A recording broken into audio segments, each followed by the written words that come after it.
Have you ever looked around the room, even in a house you've lived in for decades, and suddenly felt like you were the only person on Earth? Maybe the TV's playing softly in the background, your coffee's still warm, but something just feels missing. That familiar weight in your chest, the quiet ache that doesn't go away when the noise stops, that's loneliness. And you're not alone in feeling it. Loneliness can creep in slowly, like dusk settling at the end of a long day. Maybe your spouse passed years ago, or the kids are grown and scattered across the country with families of their own. Friends move, some fade away, and new ones are harder to come by. The days feel longer, the phone rings less often, and you start to wonder if the world has moved on without you. But here's the truth. Loneliness isn't a personal failure. It's a very real part of growing older in today's world, and you are absolutely not alone in feeling this way. The world has changed. Families are smaller. Neighborhoods don't feel as close-knit. Conversations happen more on screens than over fences. And while technology was supposed to connect us, many of us feel more isolated than ever. I want you to hear me clearly. Feeling lonely doesn't mean you're broken. It means you're human. And it means you care deeply about connection. And that's a beautiful thing. Let's take a moment and talk about someone you might relate to. Her name is Maggie Simmons. She's 68, a retired school teacher from Iowa. Maggie used to spend her days surrounded by kids, parents, and fellow teachers. She was never alone until retirement came knocking. At first, it felt like freedom. No more bells. No more lesson plans. But then the silence settled in. Her phone didn't ring as much. The mailbox wasn't full of letters anymore. The town started to feel smaller and colder, not because it had changed, but because her place in it had. Maggie tried to stay busy. She took up knitting, joined a local club, even got a cat named Boots. But the ache in her heart didn't go away. It wasn't just the silence, it was the feeling of being invisible. Like life was still happening, just not for her. And here's what makes this so hard for so many women like Maggie. Our society doesn't talk about loneliness honestly. It whispers about it like it's something shameful. But why? We don't shame people for feeling hungry or tired. Why should we shame them for craving connection? And let's not forget the messages women over 60 are constantly bombarded with, that they're past their prime, that their opinions don't matter, that their role is done. It's no wonder so many good-hearted women start to feel like their light is fading. But I want to tell you something right now. Your light is not out. It's just waiting for you to shine it in a new direction. Loneliness can trick us into thinking we need to rush out and fix it with people. Anyone who'll stick around long enough to quiet the silence. But what if the first step isn't reaching out to others? What if the first step is learning how to be with yourself again? Let me introduce you to Evelyn Brooks. She's 72, living in the gentle hills of North Carolina. After losing her husband, Evelyn spent nearly a decade learning how to sit with herself in the quiet. It wasn't easy at first. She said the evenings were the worst, the time when they used to laugh over dinner or sit quietly by the fire. At first, she filled that time with television and to-do lists. But the ache stayed. Then one day, Evelyn did something brave. She turned everything off. No TV, no distractions. She made a cup of chamomile tea and sat out on her porch, just listening. Not waiting for someone to call or knock. Just sitting. And that was the first night she really heard her own heart again. You see, facing loneliness isn't about running from it. It's about walking right through it, one honest step at a time. It's about asking yourself, can I be okay in my own company? And if not, why? Being alone doesn't have to mean being lonely. Evelyn began to ask herself what kind of friend she wanted in her life. Kind, honest, supportive. Then she realized she could start by being that kind of friend to herself. So, if you're sitting there tonight, listening to the hum of the fridge and wondering if anyone out there still sees you, yes, we do. I see you. And I'm here to tell you that the quiet doesn't have to be your enemy. It can become your companion. Now, I'm not saying this is easy. It takes courage to sit with the silence, to face the past, to forgive yourself for the choices you made or didn't make, to acknowledge the pain of loss, the ache of absence. But it's in that stillness where something beautiful can start to grow again. Evelyn started journaling, not anything fancy, just notes to herself. Some days were just, "I miss him." Other days were deeper, stronger. "I smiled at the mailman today. I took a walk and noticed the lilacs are blooming." Small victories, tiny steps toward joy. And those little steps matter more than you think. They build confidence. They remind you that your life is still happening, still full of moments worth noticing. Loneliness may knock at your door, but it doesn't get to move in unless you let it. And the key is learning how to become your own companion, your own comfort, your own cheerleader. It's not selfish, it's survival. It's strength. Take a moment and ask yourself gently, without judgment, am I someone I enjoy being with? Do I treat myself with kindness? Or am I always replaying mistakes, doubting my worth, holding myself to standards I wouldn't dream of placing on others? Because here's the thing, if you wouldn't talk to your dearest friend that way, why talk to yourself like that? You deserve better, from others, yes, but especially from yourself. The silence of loneliness can be the soil for something new, a new beginning, a new understanding, a new friendship, with yourself first and later, maybe even with someone else. So let's keep walking forward, one moment at a time. You've made it through storms before. You've built a life from scratch more than once.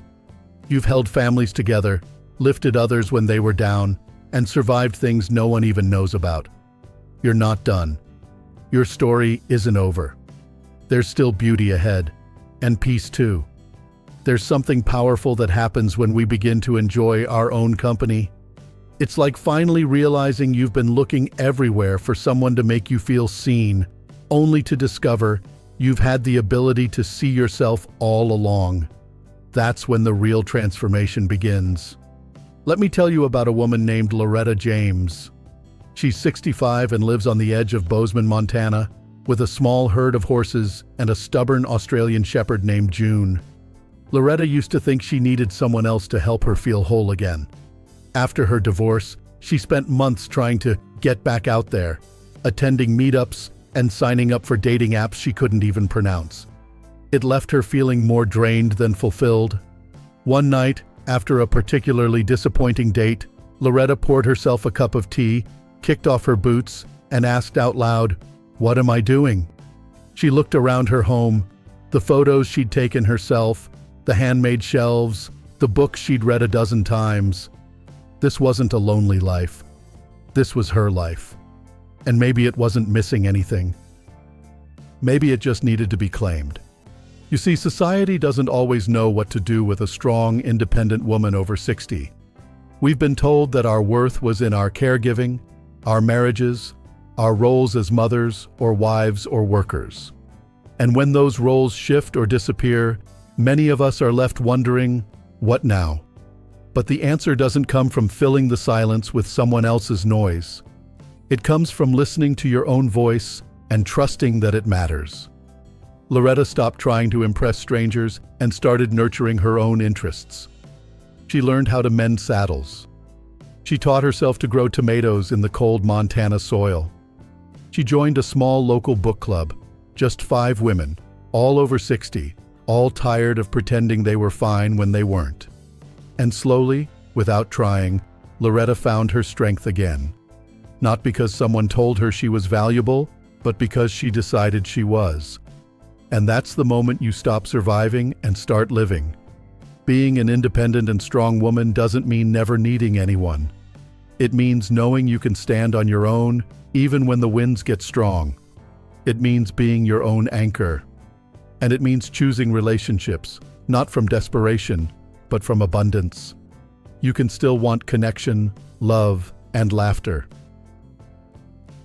But now, you'll want it because your cup is already full, not because it's empty. And if that sounds hard right now, that's okay. You don't have to get there today. You don't even have to believe it fully just yet. But I promise you this, it is possible. Strength isn't about putting up walls. It's about building foundations. It's not about pushing people away. It's about knowing that you're enough, even if you're the only one in the room.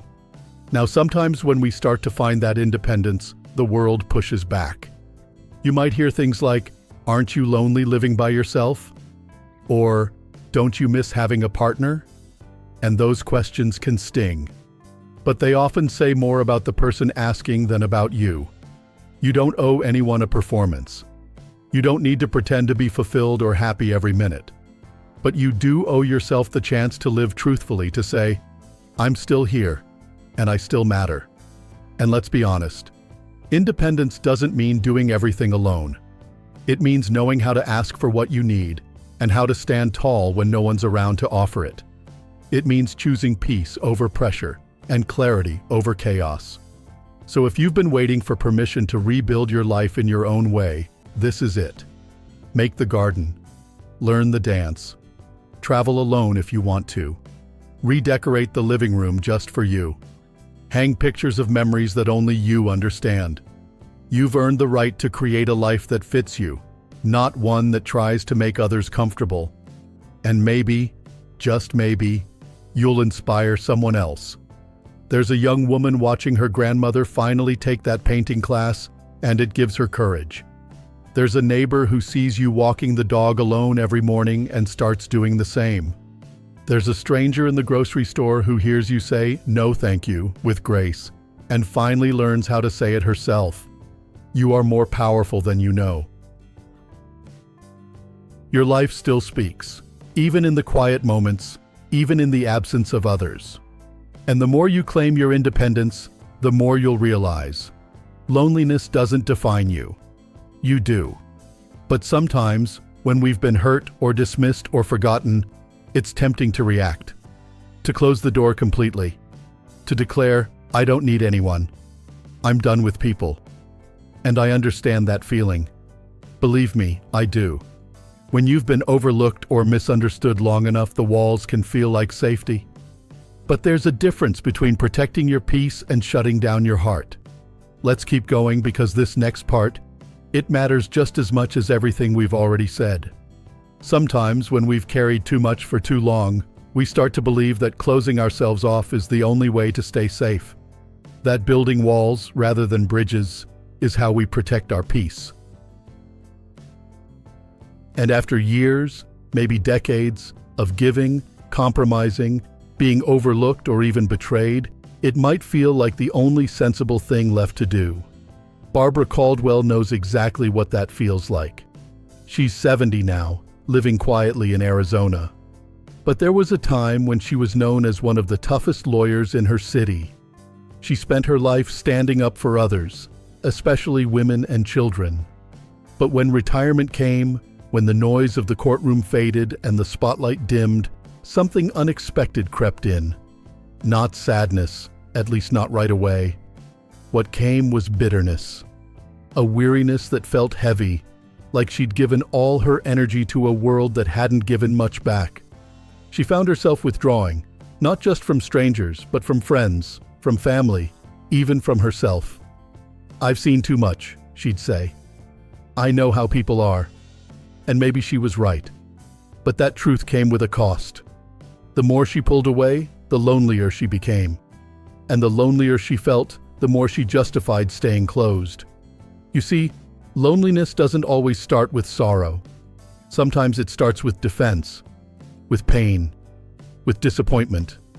And if we're not careful, that pain can turn into anger.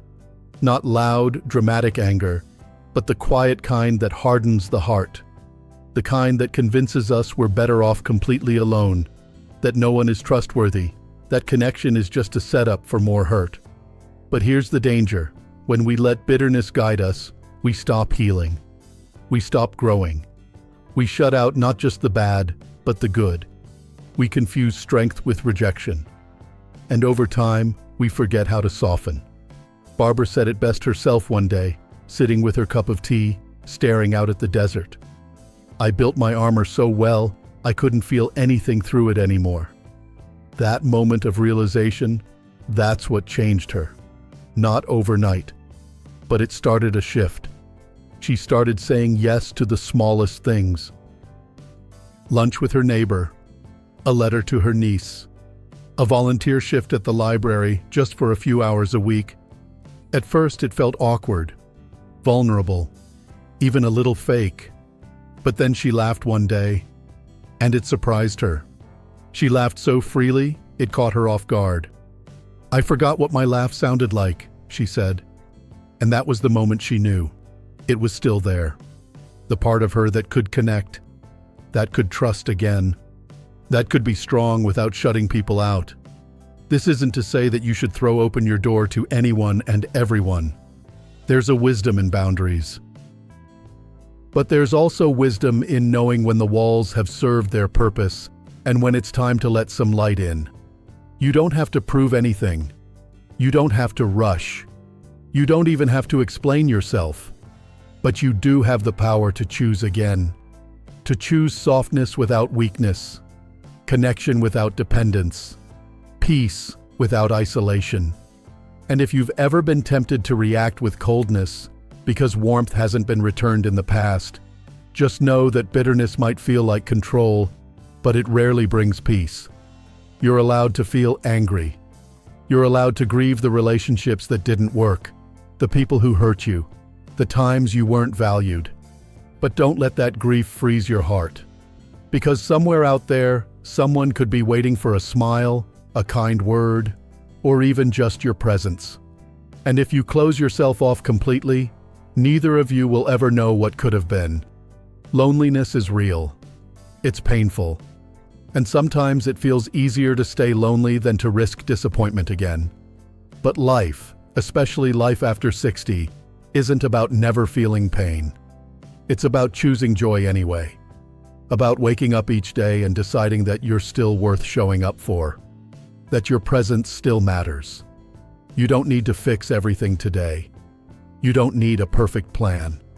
You just need one decision: to care for yourself like someone worth loving. To treat yourself with grace. To believe even just a little that life still has beauty left for you. So if you're sitting there wondering if things will ever feel better, if the silence will ever soften, if your story still matters, yes. Yes, it does. You matter. Your story is still being written.